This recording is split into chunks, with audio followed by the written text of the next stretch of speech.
దొందే ఇప్పటికైనా కూడా నేను అడుగుతా ఉన్నా, కాళేశ్వరం మీద ఆగమేఘాల మీద ఉరికొచ్చిన ఎన్డీఎస్ఏ ఇప్పటికైనా నిజంగా బీజేపీకి చిత్తశుద్ధి ఉంటే ఇండిపెండెంట్ ఎంక్వైరీ చేయండి. ఇప్పుడు నేను చెప్పిన అన్ని సంఘటనల మీద ఇండిపెండెంట్గా అసలు మేడిగడ్డలో ఏం జరిగిందో ఒక రిటైర్డ్ జడ్జితో ఒక ఎంక్వైరీ చెప్పేయండి. మేము వద్దంటలేం కదా, ఎవడు పేల్చిండు దాన్ని తేలని బయటికి రాని. కరెక్ట్గా ఎలక్షన్ నెల ముందు ఎట్లా పేలుతుందండి? బ్రహ్మాండమైన వరద ప్రవాహాన్ని తట్టుకొని నిటారుగా నిలబడ్డ మేడిగడ్డ మరి 2 పిల్లర్లు ఎట్లా కుంగుతాయి? ఇవన్నీ తేలాల్సిన అంశాలు. ఖచ్చితంగా తప్పకుండా భవిష్యత్తులో కాలం తెలుస్తుందనే మాట కూడా చెప్తూ ఇంకా చాలా ఉంది చెప్పేది. కానీ ఒకటి మాత్రం నేను అపీల్ చేయదలుచుకున్నా ఈ ప్రభుత్వానికి, కేసీఆర్ గారి మీదనో మా మీదనో కక్షతో 2.5 ఏళ్ళు మొత్తానికి ఈ రాష్ట్ర రైతాంగాన్ని రాచి రంపాన పెట్టారు, వాళ్ళని నిండబెట్టారు. సరే, కాలం బాగైంది, మీకు అవసరం పడలేదు కావచ్చు.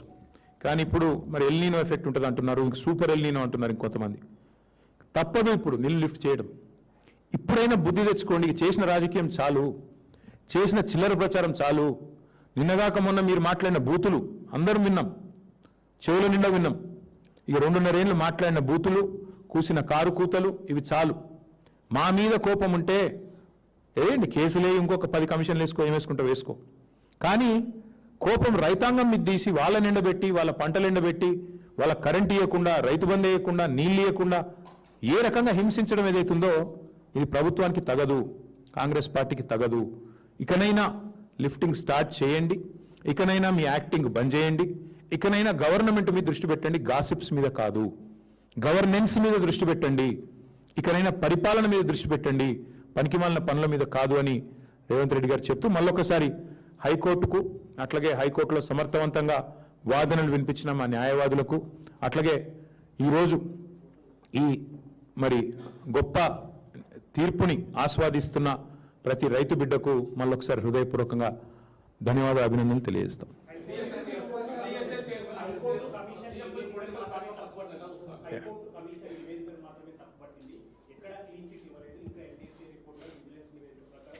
కోడి గుడ్డి మీద ఈకలు వీకడం అంటే తెలుసా బ్రదర్ నీకు?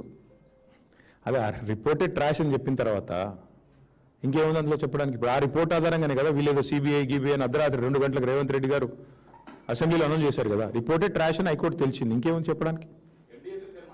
అది ఘోష్ కమిషన్ రిపోర్ట్ కాదు, ట్రాష్ కమిషన్ రిపోర్ట్ అని తెలిసింది హైకోర్టు. ఇంకేం కావాలి? ఎట్లా చూసేది ఏముందండి నాకు అర్థం కాదు. కాంగ్రెస్ బీజేపీ ఒకటేం చూస్తాం, ఇంకేం చూస్తాం? నేను అడుగుతున్న సింపుల్ ముచ్చట, ఇదే ఎన్డీఎస్ఏ ఎస్ఎల్బీసీ కుప్ప కూలి, కాంగ్రెస్ అవినీతి వల్ల కుప్ప కూలితే 6 మంది చచ్చిపోతే ఎన్డీఎస్ఏ ఎక్కడ చచ్చింది? ఎందుకు రారు? ఇదే ఎన్డీఎస్ఏ వట్టెం పంప్ హౌస్ మొత్తం మునిగి బాహుబలి మోటార్లు కూడా మునిగిపోతే ఎక్కడ చచ్చింది అని అడుగుతున్నా. ఇదే ఎన్డీఎస్ఏ తెలంగాణలో చెక్ డ్యాములు పటాకులు వెళ్ళినట్టు పేలుతుంటే ఎక్కడ చచ్చింది? సుంకిశాలలో రిటైనింగ్ వాల్ కూలిపోయి దగ్గర 180 కోట్ల ప్రజా ధనం వృధా అయితే ఎక్కడ చచ్చింది ఎన్డీఎస్ఏ, ఎక్కడ చచ్చింది ఎన్డీఏ? నేను అడుగుతా ఉన్నా.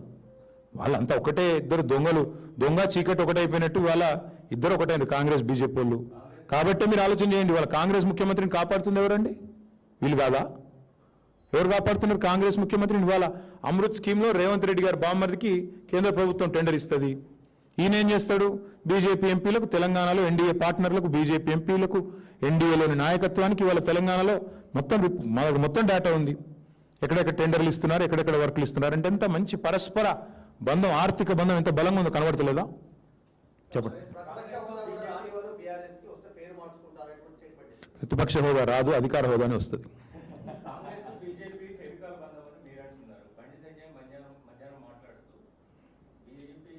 ఒక్కసారన్నా బండి సంజయ్ అంటే ఆయన రేవంత్ రెడ్డిని విమర్శ చేసింది మీరు విన్నారా? మూటలు వెళ్తుంటే పట్టుకోవాల్సింది ఎవరా? మూటలు వెళ్తుంటే కాంగ్రెస్ పెద్దలకు పట్టుకోవాల్సింది ఎవరు? హోంమంత్రినా? దొంగలను పట్టుకుంటాడు ఎవరు? హోంమంత్రి కదా. ఈయన ఏం చేస్తాడు పని? ఆయన కేంద్ర హోంమంత్రి అని గుర్తు చేయండి అప్పుడప్పుడు. ఆయనకి ఎంతసేపు కరీంనగర్లో గల్లీలో కార్పొరేటర్ తిరిగినట్టు తిరుగుడు కాదు కదా. అప్పుడప్పుడు ఆయన స్థాయికి దగ్గర పనులు చేయాలి కదా. కేంద్ర హోంమంత్రి అంటాడు దొంగలను పట్టుకోవాలి. మీ ప్రధానమంత్రి ఏమో వచ్చి పెద్ద డైలాగులు కొడతాడు, తెలంగాణ ఏటీఎం అయిపోయిందని ఆయన డైలాగ్ కొడతాడు. ఏమంటాడు వచ్చి ఆర్ఆర్ ట్యాక్స్ అంటాడు. మరి మీరేం బీక్తున్నారు? మీరే వచ్చి ఒక హోంమంత్రి వచ్చేమో ఏటీఎం అయిపోయింది తెలంగాణ అంటాడు ఏఐసిసికి, నువ్వేమో మూటలు పోతున్నాయి అంటావు. మీ ప్రధానమంత్రి వచ్చి ఆర్ఆర్ ట్యాక్స్ అంటాడు. మరి ముగ్గురు కలిసి ఏం చేస్తున్నారు మీరు?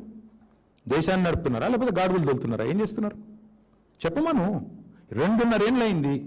ఈ రక్షణ మంత్రి సహాయ మంత్రి రేవంత్ రెడ్డికి సహాయం చేయడం తప్ప ఆయన ఇంతవరకు చేసింది ఏమైనా ఉందా ఈ రాష్ట్రానికి? ఒక్క పైసా పని ఎక్కనన్నా? మా వేములవాడ గుడి నిన్న అదేదో దివ్య భారత్ స్కీమ్లో అలా చేరనే లేదట. నీ పార్లమెంట్ పరిధిలో ఉండే గుడి సంగతి నీకు దిక్కులేదు, ఖయాల్ లేదు. ఎంతసేపు రేవంత్కు రక్షణ కవచంలాగా గోడగా నిలబడాలి. చెప్పు, చిత్తశుద్ధి ఉంటే బండి సంజయ్ కిషన్ రెడ్డి నేను అంటున్నా. ఎట్లా వస్తుందండి రేవంత్